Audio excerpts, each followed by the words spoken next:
pour tracer les actions d'un attaquant en utilisant PowerShell. Donc aujourd'hui, comme on n'a que 45 minutes, on fera que les Event ID de 1000 à 4000. On fera une autre conférence au prochain événement où on fera la suite. Mais donc là, par manque de temps, on fera que cela.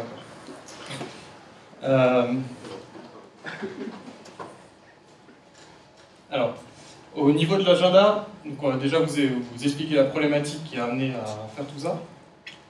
Et ensuite, on va passer, suivant les actions, comme le ferait un attaquant, c'est-à-dire passer par la phase de reconnaissance, attaque sur les machines, post-exploitation, pour faire un peu fil rouge des actions que pourrait entreprendre un attaquant quand il est sur votre réseau. Alors, pour nous présenter rapidement, Julien, Sylvain, et je suis ingénieur de sécurité chez SCRT, j'interviens sur les tests d'intrusion, les analyses forensiques et également sur des missions de type conseil pour aider à la mise en place de détection et réponse à incidents en interne dans les sociétés. Alors, donc je suis également ingénieur sécurité chez SCRT. Donc je réalise des tests d'intrusion, des audits de code et je m'occupe aussi de l'intégration d'éléments de sécurité donc chez nos clients qui travaillent. Alors, première étape, la problématique. Donc, on voit qu'on a des défenses actuelles, bien souvent elles restent assez périmétriques. On voit qu'au niveau des firewalls, WAF et autres, on est déjà bien, c'est bien en place. En interne, on va avoir des antivirus sur les postes. Dans certains cas, on peut avoir des IDS en interne. Ça se voit pas partout. Mais comme on l'a vu dans la première présentation de cet après-midi, sur la personne qui était en charge de la cyberdéfense pour l'armée, en fait, on voit que les attaques, ça se complexifie et les attaquants, en fonction de leur niveau, vont avoir tendance à pouvoir passer outre ces restrictions. Il y en a aussi les attaques actuelles. Avant, on disait que 70% des attaques sont liées à des personnes internes. C'est des personnes qui sont mécontentes ou qui ont divers motifs, le sigle MICE. Mais maintenant, en fait, on pourrait plutôt se retrouver dans un cas où on se retrouve avec 80% des attaques qui utilisent des collaborateurs. Donc soit on va avoir des fichiers qui sont piégés, soit des attaques type 0-day, et tout ça, on pourrait le qualifier un peu dans attaque supposée avancée et persistante. Persistante, on est sûr, avancée, un peu moins. Donc on en est un peu là. Au niveau de la détection, donc ça on avait pour la prévention, tout ce qui est antivirus, firewall et tout ce qui va bien. Au niveau de la détection, on a un peu deux cas. Premier cas, dans beaucoup de sociétés, on n'a pas ou peu de politique de log. On log rien ou soit on ne sait pas trop ce qu'on en fait. Cas numéro 2, c'est ce que j'appelle un peu les Pokémon de la sécurité. On en collectionne plein, on en génère beaucoup, mais en fait après on n'en fait rien du tout. Donc c'est génial, ça nous prend plein de place, on rachète des disques durs, mais bien souvent on ne les utilise pas. C'est pas dans tous les cas comme ça, mais c'est un peu une tendance générale. En résumé, quand on a un incident, bien souvent c'est une détection dès qu'on a un impact sur le business. Tiens, tout d'un coup on voit qu'Internet est lent, et puis il y a un utilisateur qui vient se plaindre, et puis on voit que ça fait plusieurs jours qu'on a des gigas qui remontent sur la ligne Internet. Donc on a déjà ce premier cas, donc on a une détection qui est assez lointaine des événements, et donc ça va nous compliquer la tâche pour retrouver la source de l'événement. Et on a un autre point, si on n'a pas ou peu de politique de log, c'est un manque de données pour tracer l'incident. Donc au niveau des solutions, on peut en amener une via l'utilisation des journaux d'événements. Et l'idée en fait, ça va être de calquer les actions de l'attaquant sur les événements à détecter. Donc c'est un peu le sujet de la présentation. On vous parlait des actions de l'attaquant et quelles vont être les résultantes via les logs Windows. Le problème c'est qu'on va avoir... il faut connaître les événements suspicieux et après on va avoir besoin de ressources pour trier. Donc bien entendu, on pourrait avoir un agent sur les serveurs ou les postes de travail qui remonte ça à une solution type Splunk et qui fait le traitement. Après, il faut voir que ces solutions, elles ont, en fonction de leur mode de fonctionnement, ça limite avec une certaine taille de log. Donc là, en fait, ce qu'on propose de faire, c'est de faire un tri en amont et aussi de connaître quels sont les événements suspicieux, même si vous avez ce type de solution, de savoir quoi rechercher.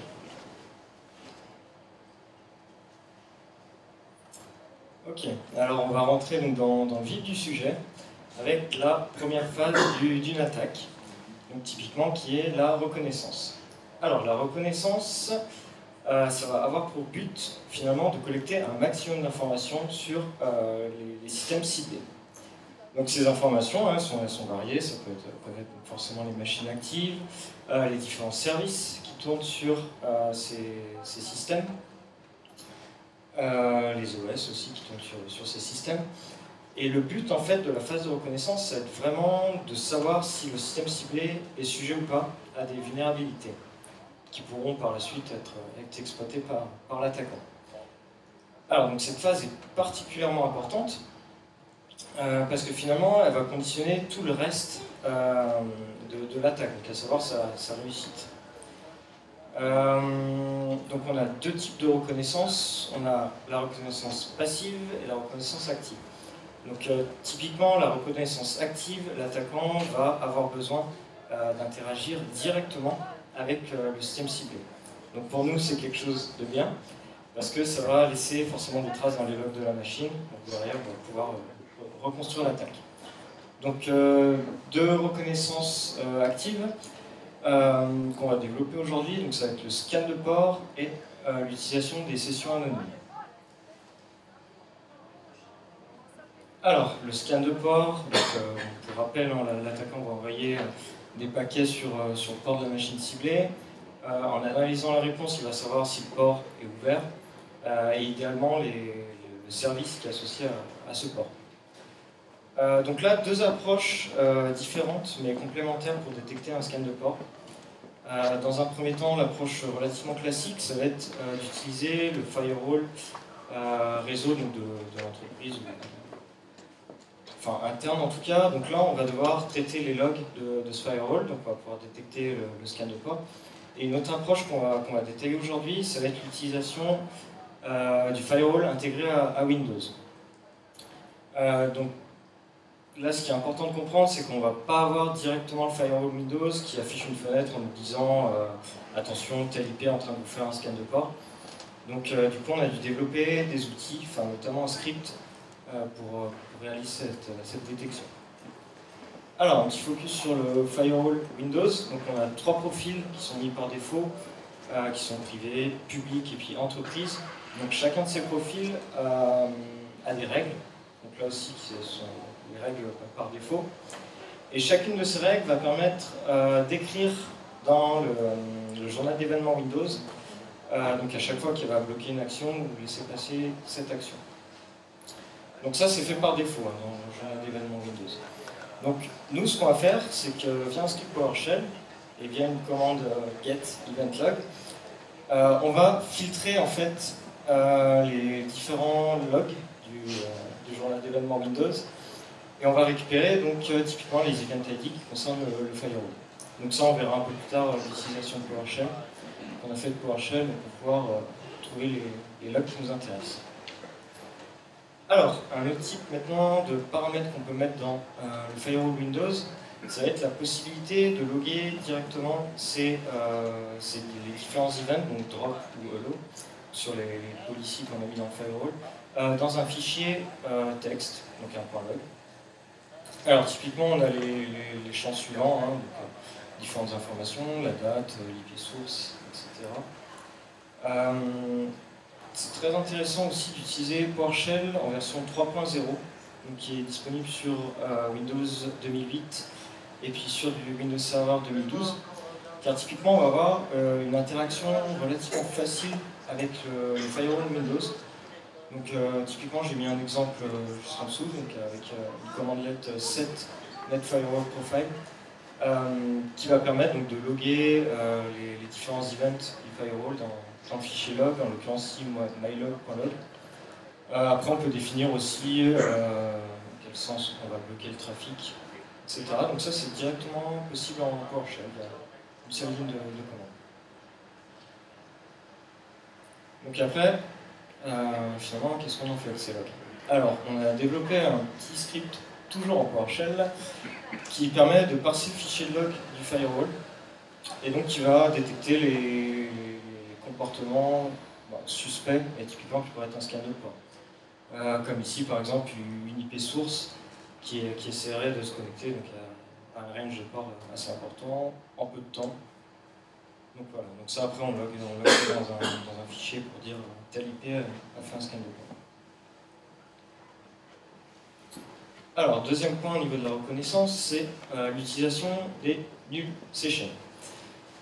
Donc ça c'est une vulnérabilité qui se trouve au niveau du kernel Windows, donc c'est dans les Windows avant l'ère 2008. Donc typiquement c'est avant Windows Server 2008 et puis avant Windows XP, ça doit être la version SP2 je crois. Et donc ça c'est particulièrement intéressant pour un attaquant parce qu'il va pouvoir se connecter sans compte à la machine Windows. Alors cette connexion sans compte, il va pouvoir l'utiliser pour énumérer les utilisateurs qu'il y a sur cette machine, les groupes qui les appartiennent. Donc c'est vraiment des informations qui sont très importantes pour l'attaquant, qui peuvent être après utilisées pour poursuivre l'attaque. Alors voilà, donc en réalité ça va être l'utilisateur Anonymous Logon qui va être vu dans les différents logs. C'est important aussi de noter que si la délégation est désactivée pour les comptes critiques, on peut voir aussi apparaître ce type de log, enfin en tout cas des tentatives de log avec le username Anonymous Logon. Typiquement, toutes les actions qui vont être déléguées et qui ont été lancées donc, par le compte privilégié vont être vues comme vont être lancées avec les privilèges username Anonymous Logon. Voilà, donc nous, ce qu'on a fait pour détecter ce type d'action, c'est qu'on a directement fait une lecture dans le journal d'événements Windows, donc avec PowerShell, le getEventLog. Et ce qui est intéressant de voir, c'est qu'on on peut facilement filtrer finalement les résultats qu'on veut obtenir. Donc là, on a filtré les résultats donc, sur une authentification qui a réussi. Donc en l'occurrence, la null session là aurait porté ses fruits. Ou si on a un échec aussi. Donc là, c'est juste le fait de détecter ce type d'action. Merci. Voilà. Du coup, un exemple PowerShell pour réaliser ça. Donc la commande getEventLog avec le banner instance ID et puis le username Anonymous Logon. Donc là, on va pouvoir récupérer directement les logs pour détecter ce type de reconnaissance. Okay. En général, suite à la phase de reconnaissance, l'attaquant va vouloir commencer à attaquer justement vos machines dans le but de gagner des accès. Parce que certainement qu'il n'arrive pas, peut-être qu'il n'arrive pas directement sur la machine ou dans le contexte de l'utilisateur qui a les droits pour aller récupérer le document qui l'intéresse. Donc les mots de passe, ça reste un peu un point assez important de la sécurité et qui permet de gagner des accès. Il faut savoir qu'on n'est pas obligé de récupérer directement le mot de passe. On peut utiliser des attaques des techniques du type de passe de hash qui permettent de réutiliser les condensats ou passe de ticket pour Kerberos qui permettent de se reconnecter à des machines sans avoir ces actions. Mais on pourrait voir le cas où typiquement on a une solution tierce partie qui utilise aussi, où l'utilisateur a besoin de se loguer, mais sauf qu'elle n'est pas intégrée dans le monde SSO Windows, et du coup on ne peut pas repasser directement le hash. Donc pour récupérer le mot de passe, on a différentes méthodes, soit le brute force sur des services en écoute sur le réseau, l'extraction des condensats quand on a des droits administrateurs ou système sur une machine, ou l'extraction des mots de passe en clair depuis la mémoire, avec des outils type Mimikat, qui demandent aussi des droits spécifiques sur la machine. Donc, admettons que l'attaquant soit déjà dans un contexte où il n'a pas beaucoup de droits, donc il oublie déjà les deux dernières options. Du coup, il va essayer, déjà pour l'extraction, en fait, on en reparlera plus tard parce que ça rejoint en fait le point de la détection des outils d'attaque et pas directement des attaques sur les mots de passe. On reviendra là-dessus après. Donc au niveau du brute force, on n'est pas obligé d'avoir des outils tierces pour le faire. On peut très bien le faire avec un script PowerShell ou BAT et puis faire un netuse en boucle et puis faire ça. Donc ce qui va se faire, c'est que au niveau des logs, avant qu'ils trouvent le bon mot de passe, il va y avoir des authentifications échouées. Donc ça crée des événements qui sont liés à un logon failure. Ou soit un événement user account locked out, parce que dans la GPO, en fait, c'est configuré pour qu'après un certain nombre d'échecs, le compte soit verrouillé. Donc quand on fait du brute force online, ça va faire beaucoup de bruit. Là on a un exemple où ça a donné que la compte a été verrouillée. Donc après ça vous l'avez peut-être géré dans votre GPO, au bout de 30 minutes la compte redevient accessible. Mais en fait on pourrait tenter une détection, enfin, on peut faire une détection pour voir toutes ces tentatives qui ont été échouées. Donc il y a deux cas qu'il faut prendre en compte.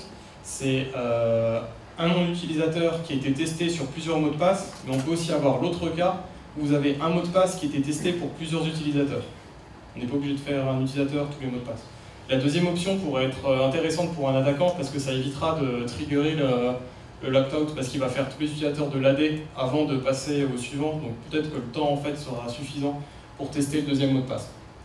Donc dans le deuxième cas, ce qu'il faut faire, on prend la machine, le champ computer qui vient dans les logs et en fait on regarde si pour une même machine on se retrouve avec plusieurs tentatives de mots de passe échoués de connexion échouée. Donc il ne faut pas forcément se dire que c'est un utilisateur et plusieurs mots de passe. Il faut voir ça aussi, l'autre cas de l'attaque. Et au final on peut se retrouver avec une solution de type fail to ban qu'on peut recoder en PowerShell et qui va donc regarder les logs, évaluer ça. Donc premier cas, donc ça va nous générer un événement, une alerte, vu que c'est un peu le sujet, c'est la détection. Mais on pourrait également imaginer créer en fait une règle PowerShell, une règle pour le firewall depuis PowerShell. Vu que le firewall de Windows, on peut le manipuler en PowerShell assez facilement. Donc on pourrait créer une règle qui bloque cette IP pendant un certain temps et faire du coup de quelque chose d'un peu plus défensif et pas juste de la détection d'événements. Ensuite, on a l'autre cas où l'attaquant va vouloir exploiter une vulnérabilité. Donc là, on se place dans le contexte d'une application qui a le droit de tourner. On verra pourquoi, je précise ça après. Donc type un Adobe Reader, un Microsoft Office. Et donc l'attaquant essaie d'exploiter une vulnérabilité. Ça, c'est assez difficile à détecter tel quel, en l'état. Du moment que l'application ne plante pas. Si votre attaquant il a fait son shellcode, il remet bien la stack comme il faut et puis il n'a pas réécrit des parties de mémoire importantes ou il n'a pas modifié trop l'environnement du programme, après l'exécution de son shellcode, normalement il redonne la main au programme et puis ça continue à tourner. Malheureusement, c'est pas toujours comme ça. Surtout pour les exploits qu'on trouve tels quels sur Internet. Du coup, au niveau de la détection, c'est plutôt un avantage parce qu'on pourrait avoir des cas où on va avoir un crash de l'application. Donc là, c'est typiquement quand il y a un échec de l'exploitation. Et ça, en fait, on va le voir avec les journaux Application and Services Log. Et ce qu'on peut faire comme détection, c'est de se dire de mettre des alertes sur des applications, en fait, pour des application errors. Et en fait, de regarder quand les applications qui sont concernées sont par exemple la suite Office, Acrobat Reader et ce genre de choses. Alors, peut-être que dans certains cas, vous avez des utilisateurs qui font des utilisations intensives de macros et il y a Excel qui crache toutes les demi-heures parce qu'ils ont des macros assez gourmandes. Donc ça après c'est à trier, mais ça peut être un type d'événement à remonter et qui peut vous dire qu'il y a une tentative d'attaque qui est en cours. Typiquement, là, avec l'exploit 2010-3654, l'exploit, en fait, un des exploits chargeait la bibliothèque, une bibliothèque qui appartient à Acrobat Reader, et en fait, au moment où il la chargeait, la manière dont l'exploit était fait que l'application plantait. Donc à ce moment-là, typiquement, bon, ça c'est plus si on sait qu'il y a une vulnérabilité qui a ce comportement-là, enfin l'exploitation d'une vulnérabilité à ce comportement-là, on pourrait créer une règle custom, typiquement comme là on le fait en PowerShell, qui dit que si on a cette bibliothèque-là qui est impliquée avec ce processus-là, du coup on a l'exploitation de cette vulnérabilité, on lève une alerte, ça envoie un SMS et ça réveille la personne de piquer. On a l'autre cas, parce que je disais qu'en l'état c'est difficile à détecter, mais on a une technologie qui est disponible gratuitement, qui est fournie par Microsoft, qui s'appelle Emmet, qui est malheureusement pas encore très déployée. L'idée en fait derrière Emmet, tout le monde est familier avec Emmet? Oui? Non, en fait, Emmet, c'est une technologie qui permet de backporter les sécurités logicielles typiquement sur Windows 8, où il y a les structures d'exception handler qui ont été exploitées depuis, utilisées depuis des années pour contourner DEP ou la SLR dans Windows, avec des pointeurs qui étaient à des adresses fixes.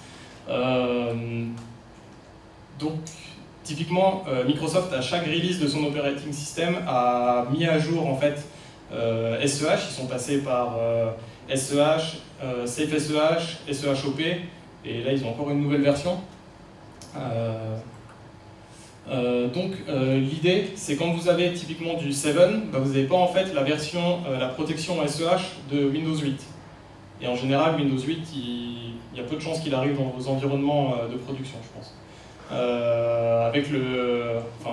Dans la grande majorité des entreprises, il y a plus de chances que vous, à l'extinction de XP et de 2003, vous passiez sur du 2012 7 que sur du 2012 et du Windows 8. Donc, pour pouvoir avoir les protections de Windows 8 dans Windows 7, ce qu'on peut faire, c'est utiliser Emmet. Donc ça agit un peu à la manière d'un rootkit parce que ça va modifier les structures et des composants du noyau Windows pour implémenter les nouvelles protections. En plus de ça, ça vous permet également de forcer des protections telles que DEP sur des programmes. Parce qu'en fait, il faut savoir que c'est quelque chose qu'une application peut enlever. DEP, c'est pour mettre des pages uniquement, les pages qui sont en écriture, qu'elles ne soient pas en exécution. C'est écriture ou exécution, mais jamais les deux. Ça évite à un attaquant, lors de l'exploitation d'une vulnérabilité, d'écrire son code, d'exécuter son code. Et donc il est obligé de passer par d'autres techniques telles que l'Europe. Du coup, en fait, il y a beaucoup de binaires qui enlèvent DEP. Alors il faut savoir que maintenant, une fois que DEP est activé, on ne peut plus l'enlever. Avant, sur encore du 7, quand DEP était activé, on pouvait appeler une fonction qui permettait de désactiver DEP. Et donc en fait, le ROP qu'on pose dans l'exploit va vous désactiver DEP. Et après, on met un deuxième stage. On a écrit et on va exécuter ce stage-là. Là, ça permet vraiment de forcer DEP dans les applications qui ne l'implémentent pas. Et en plus de ça, donc ça fait en sorte que on ne peut plus l'enlever. Donc si on fait un appel à la fonction d'NTDLL qui désactive DEP, ça ne marchera plus dans ce cas-là. Donc on a plusieurs options qu'on peut rajouter. Il y a DEP mandatory ASLR, SEHOP, des protections contre le X-spraying, et ainsi de suite. Et en fait, tout ça, vous pouvez aussi le configurer par GPO. Donc en fait, c'est même compatible pour les entreprises. Et vous pouvez l'appliquer sur plusieurs logiciels. Après, vous pouvez l'appliquer sur n'importe quel logiciel, mais Microsoft vous le fournit en disant non, on a testé là-dessus. Là, c'est un gros skippery. Donc l'idée, c'est que ça vous permet de détecter des attaques via la mise en place de certaines protections. Et en plus, vous avez Emmet Notifier qui enregistre les événements dans le journal Windows. Donc c'est bien parce qu'on a la détection et en plus, on a une protection. Typiquement, dans ce cas-là, depuis une macro dans Excel, on voulait injecter du code dans un autre processus. Pour injecter une bibliothèque, du code qu'on avait dans notre Excel, donc on avait envoyé un Excel par mail, et on voulait que la personne ouvre le Excel, exécute la macro, que la macro injecte du code dans un processus qui tourne, donc environnement Microsoft, Outlook. Donc injecter du code dans Outlook et après tourner avec le processus, les droits de Outlook. Sauf que dans ce cas-là, Emmet était présent. Donc ce qui se passe, c'est que dû à des protections contre le ROP, justement, au moment où vous appelez certaines fonctions de l'API Windows, en fait, pour éviter le ROP et que vous puissiez appeler des fonctions depuis des adresses qui sont dans la stack, vous avez une vérification de l'adresse de l'appelant dans Emmet. Et donc, c'est ce qui s'est passé. Quand nous, on a voulu injecter du code dans Outlook, il a vu que le code venait pas d'un endroit qui était prévu pour. Donc, il a arrêté le processus Outlook. Donc, il faut voir qu'il n'y a pas d'Event ID spécifique dans le journal Windows. Par contre, ce qu'on peut voir, c'est que la source, c'est Emmet. Donc au niveau de la détection, ce qu'on va faire, il y a différents types de warnings qui existent en fonction de toutes les protections qu'ils mettent en place. Il n'y a pas une documentation précise qui existe avec la liste de tous les warnings, tous les messages d'erreur. Donc le mieux c'est de faire un filtrage sur la source. Et donc ça on le fait avec un entry type error et source emmet. Toujours avec le get event. Donc ça c'est si vous avez emmet. Donc là vous êtes déjà... c'est plutôt pas mal. Et si vous vivez encore plus dans le futur, et que vous avez que du 2012 et des clients Windows 8, du coup vous pouvez activer SMB v3. Typiquement, juste pour un exemple, avec SMB v3, donc c'est fait en sorte pour limiter des vulnérabilités qu'il y avait dans SMB 2.1, 2 et 1. Donc du coup, ce qu'a fait Microsoft, c'est qu'il y a la possibilité d'activer l'option Secure Direct Negotiation. Et en fait, ça vous permet de détecter une attaque de type downgrade. Donc votre serveur dit « moi je veux du 3 » et puis en fait vous vous mettez au milieu puis vous dites « non, en fait le serveur a dit je veux du 2.1 ». Et donc vous pouvez exploiter une vulnérabilité qui serait sortie sur du SMB 2.1. Bah, là aussi vous pouvez l'activer. Donc il y a encore plein de nouveaux logs de type d'événements. Là c'est 1005, il est encore pas trop répertorié, mais pour dire que sur du 2012 et du 8, on a encore d'autres types de protections et d'autres événements à gérer en fonction de l'environnement. Mais ça, ouais, SMB3, c'est plus vraiment, il faut des clients Windows 8 et puis du 2012. Les Mac, du coup, plus sur le réseau. Ok, donc on va maintenant voir ce que fait l'attaquant une fois qu'il a compromis la machine. Donc typiquement comment il va s'installer sur cette machine. Déjà au niveau de ses besoins, donc il va devoir avoir des privilèges spécifiques donc pour installer ses outils, faire ce genre d'opération. Il va aussi vouloir garder un accès, donc ça va être pour éviter de relancer l'exploit à chaque fois, donc régénérer des logs, refaire du bruit, recracher potentiellement des applications. Il va aussi avoir un besoin d'exfiltrer les données. Alors comment il va réaliser ça? C'est relativement simple. Donc déjà il va utiliser des outils, donc des outils qui sont la plupart du temps publics. Ensuite il va créer et modifier des comptes pour pérenniser son accès. Et pour l'exfiltration de données, bien entendu, il va devoir faire communiquer le serveur infecté vers l'extérieur, donc potentiellement vers un serveur qui lui appartient. Alors, déjà, au niveau des actions privilégiées, donc la détection va pouvoir se faire et s'activer dans le journal d'événements Windows. Donc pour ça, on va activer l'audit Sensitive Privilege Use, donc qui va permettre finalement de loguer les différentes actions qui nécessitent des privilèges élevés. Typiquement l'accès à un objet privilégié ou ce genre de choses.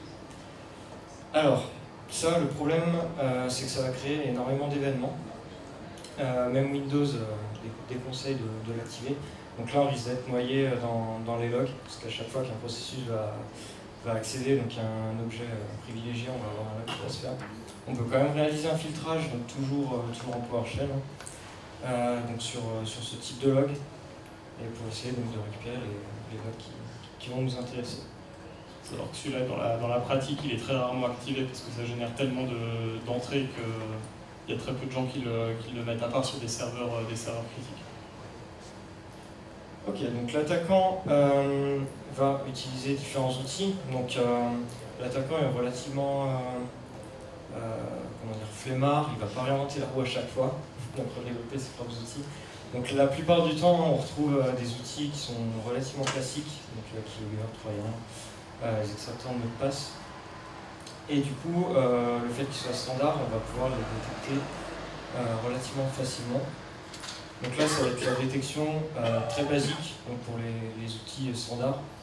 Donc on va calculer le hash de l'exécutable et puis on va le comparer tout simplement avec une base anti-malware. Donc ça peut être fait en ligne. On a différents sites qui proposent ça, sachant que le virus total a un peu restreint son utilisation, donc on est limité en nombre de scans par minute. Du coup, donc pour scanner un nombre de fichiers importants, c'est pas forcément très intéressant. Mais on peut aussi utiliser une base locale. Donc là, on a le NIST et puis une base OWASP. Alors le NIST est une approche différente, donc qui est relativement intéressante. ils vont raisonner en fait par liste blanche. Donc eux, ils vont vous fournir, par exemple, pour le chemin d'accès c'est Windows System 32, la liste des hashes des exécutables d'un système sain. Donc après, vous, ce que vous allez pouvoir faire, c'est comparer cette liste de hash sain avec votre système pour voir les différences. Et potentiellement, donc, ces différences seraient les traces d'une infection. Voilà. Alors, autre chose aussi, on va pouvoir récupérer donc, tous les exécutables en PowerShell qui ont été créés entre deux dates. Donc, typiquement, si on a la date de l'incident, la date supposée en tout cas de l'incident, on va pouvoir élargir un peu notre recherche, donc mettre une fourchette de date, et sortir tous les exécutables qui ont été créés à partir entre ces deux dates. Donc ça, c'est relativement intéressant dans le cadre de forensique, parce qu'on va pouvoir potentiellement trouver les actions qu'un attaquant a fait sur notre système. Alors, après, la détection donc, plus avancée et qui fait beaucoup plus sens. Donc là, on va pouvoir détecter avec AppLocker non seulement les exécutables, mais aussi les scripts.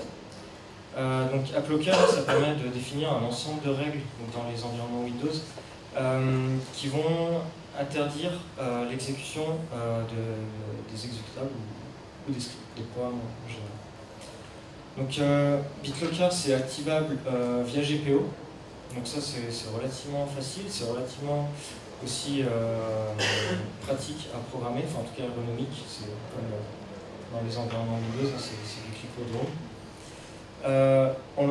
On a trois règles en fait, trois types de règles pour AppLocker. Donc qui va être la restriction au niveau du chemin d'accès. Donc là on va pouvoir bloquer l'exécution des programmes sur tel chemin d'accès. Après on va avoir les hashes. Donc là ça ressemble un peu à la détection qui a été faite précédemment. Et on a un autre type de détection ou de prévention d'ailleurs, d'exécution, qui est l'utilisation de la signature. Donc là, on va directement pouvoir utiliser la signature du binaire ou du script.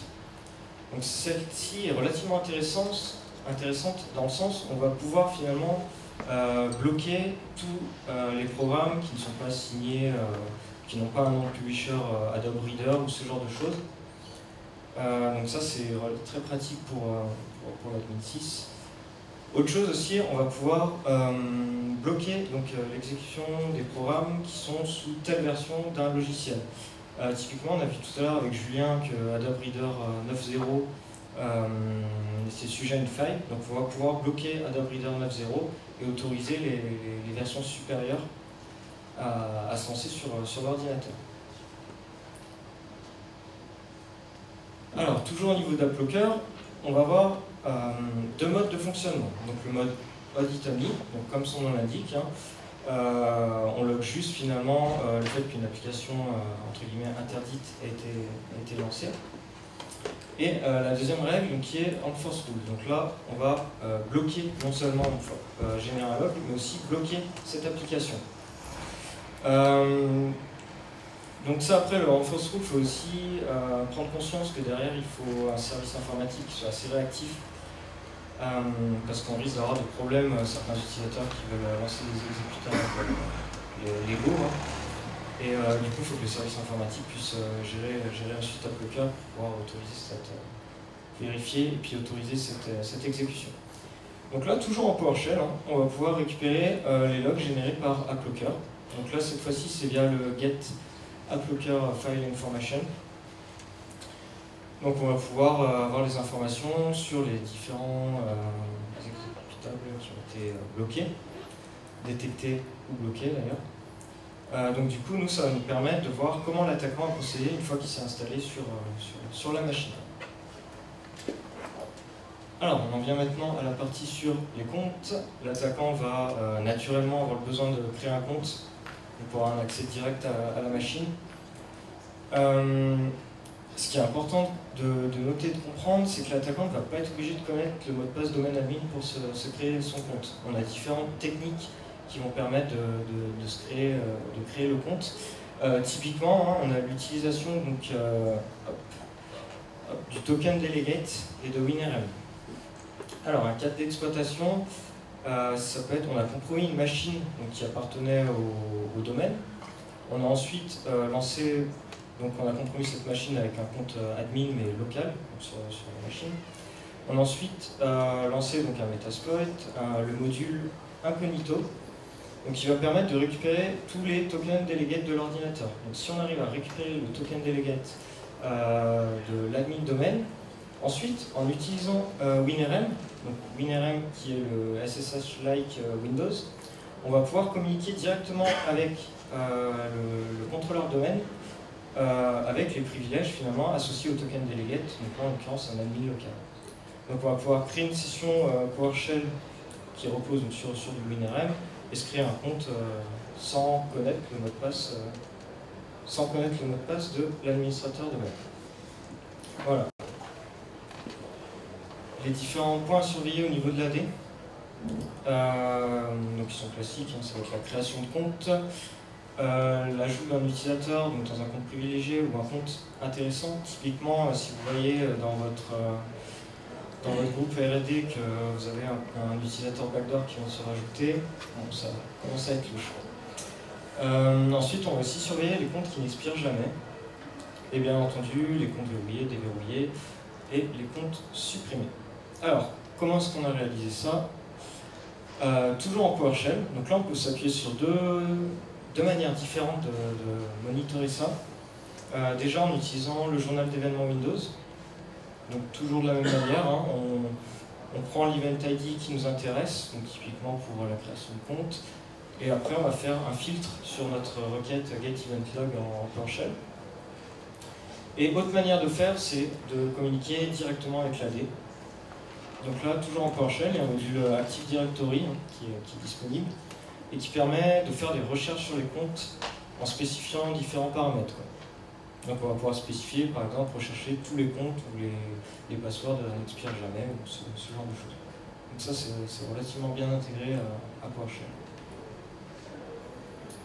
Alors, ensuite, autre point important, l'attaquant va vouloir donc, exfiltrer les données.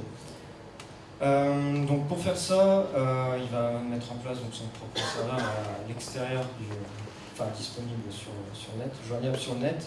Donc il va pouvoir faire communiquer son serveur avec le serveur infecté en envoyant des commandes, en encapsulant ces commandes dans différents protocoles. Donc là, il n'y a pas vraiment de limite, hein. Ça peut être du DNS, HTTP, un peu tout ce qu'on veut. Et bien sûr, pour pas que ces commandes soient directement visibles, ou en tout cas éviter que l'administrateur système voit des fichiers louches sortir de son réseau, il va pouvoir utiliser de la cryptographie, donc symétrique ou asymétrique. Alors, nous, comment est-ce qu'on détecte ça? On va utiliser donc, le classique netstat-anneau. Donc là, ça va lister finalement toutes les connexions qui sont établies vers l'extérieur, donc sur la machine hôte vers l'extérieur. Et on va avoir des informations qui peuvent être importantes, typiquement l'IP de destination. Après, on peut aussi loguer les différentes requêtes DNS.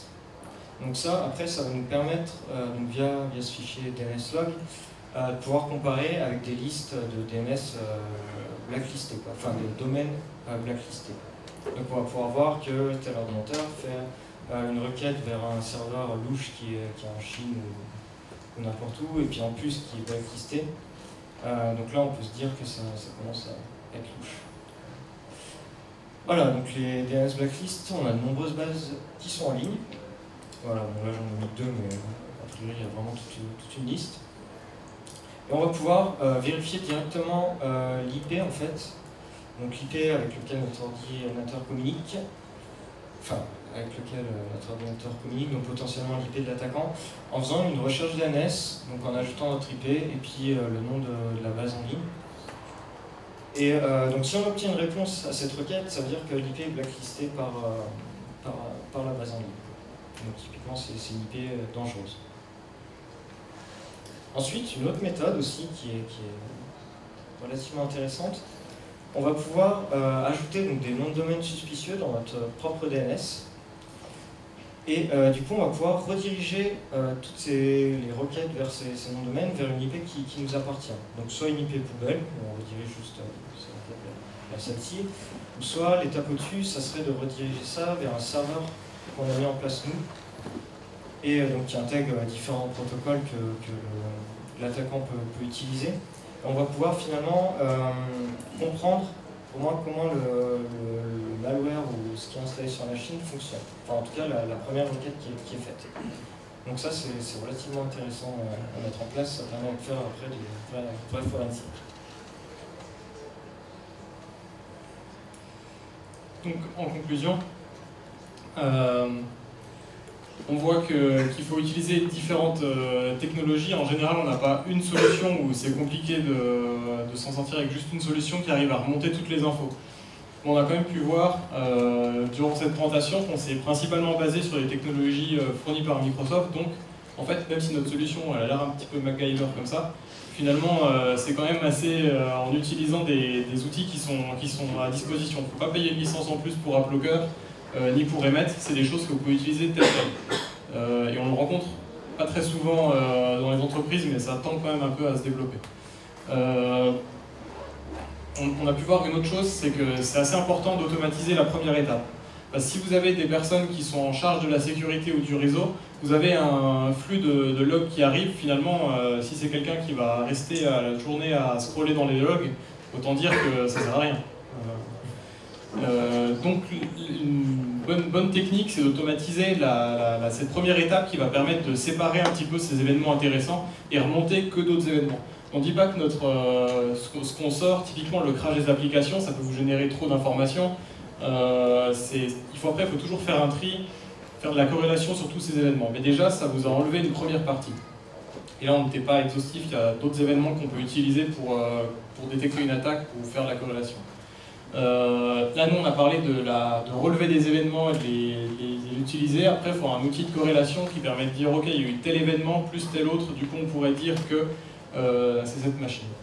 Mais même si on a besoin d'automatiser, je disais, la première étape, et puis de ne pas avoir quelqu'un qui va juste scroller dans des logs, c'est quand même important d'avoir des personnes qui soient en interne, qui soient au courant qu'il y ait une ressource humaine qui sache le type d'attaque, comment fonctionnent les attaques actuellement, et quels sont les différents points que va utiliser un attaquant pour accéder au réseau ou faire des mouvements latéraux ou autres dans votre réseau. Donc nous on parlait aussi surtout de détection, mais il ne faut pas oublier toujours la phase protection. Typiquement à AppLocker, nous on a plus axé sur la phase audit. Il y a la phase, le mode audit only, il y a la phase enforce rules, mais il faut voir qu'il y a beaucoup de gens qui sont réticents à activer ce mode-là, parce que tout simplement vous allez avoir le téléphone du helpdesk qui va sonner en permanence, ou le téléphone de la cellule sécurité qui va tout le temps sonner parce que telle application ne veut plus se lancer. Et en fait, même si c'est pas lié à AppLocker, vous savez tous d'expérience que forcément ça va retomber sur la solution de sécurité. Donc c'est pour ça que nous on parlait plus de la détection, mais on peut très bien utiliser ces outils pour la protection. Et donc, au tout début, je disais que c'était des outils qui peuvent être contournables, typiquement les antivirus, mais c'est toujours une bonne chose. On ne dit pas qu'il faut totalement switcher et passer que sur la détection d'événements ou de techniques, mais les deux doivent travailler de concert.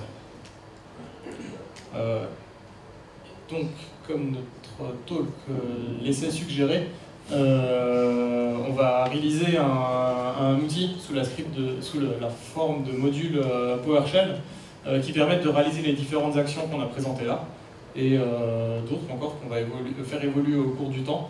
Et donc ce sera soit des choses à lancer depuis un task scheduler, soit des actions que vous pourrez lancer une fois. Typiquement, vous avez vu qu'une machine a été compromise, vous pourrez lancer ce script, récupérer des informations sur la machine qui vous permettra en tant qu'analyste forensique, donc soit vous, soit l'analyste, d'étudier un peu le cas et de savoir ce qui s'est passé. Donc ça arrivera bientôt et on fera un post sur notre blog ou sur le site pour annoncer la sortie.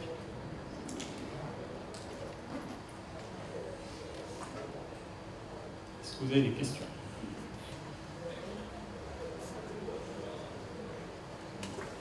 Oui. J'ai pas bien compris l'intérêt de... C'est juste une question simple. J'ai pas bien compris l'intérêt de bloquer une application avec un bloc plutôt que de la désinstaller sur le poste.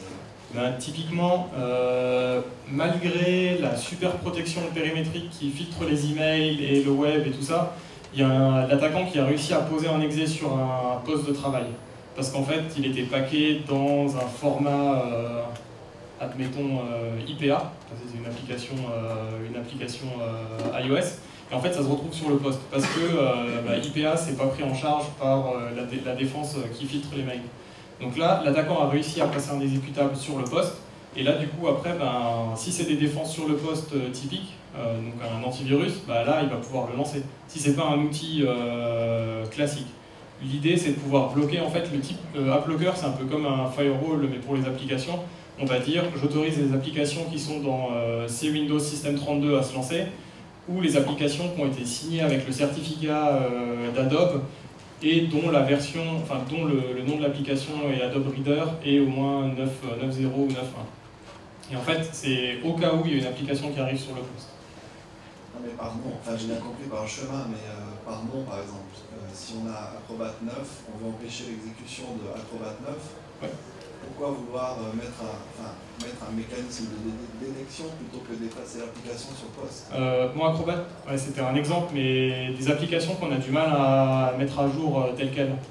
Et en fait, on sait qu'il y a une vulnérabilité, ça ce serait du pro, enfin, quand il y a une 0D qui sort, typiquement, on sait qu'il y a une 0D qui est sortie sur Java. Et du coup, on va bloquer l'exécution de Java sur des postes critiques, parce qu'on voudrait éviter que, en attendant qu'une mise à jour sorte, on bloque Java. Alors ça ne peut pas s'appliquer à tous les coups, je suis d'accord, mais ça pourrait être une solution en attendant que...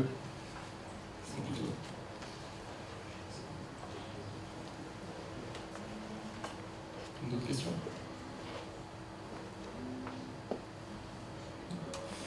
Si jamais vous avez d'autres questions qui vous viennent, il y a nos mails et tout ça dans la slide qui sera sur le site de l'AppSec.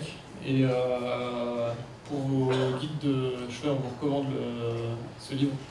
On n'a pas d'action ou quoi que ce soit. Mais du coup, il y a pas mal de choses qui sont assez intéressantes dans ce livre-là et qui vous permettent. C'est pas juste un guide PowerShell qui dit comment faire une boucle ou comment faire une condition ou comment faire un Hello World. Parce que ça, il n'y a personne qui a envie de lire ce type de guide.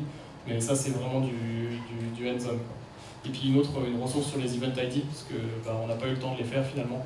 Donc vous pouvez aller sur Ultimate Windows Security, puis ils ont des guides en fait avec les Event ID.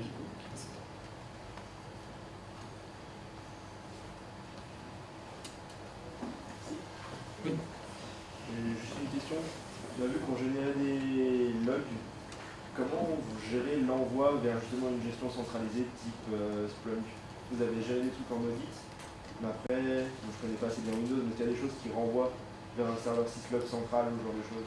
Windows, de base, en fait, on peut faire une centralisation des logs. Et après, d'autres solutions type Splunk et autres, en fait, il y a un agent qui s'installe sur le poste et qui va renvoyer les logs. Sinon, là, pour l'instant, nous, on gère des événements comme ça, mais en fait, l'idée après, ce serait de les mettre au format syslog pour les injecter après dans ce type de solution.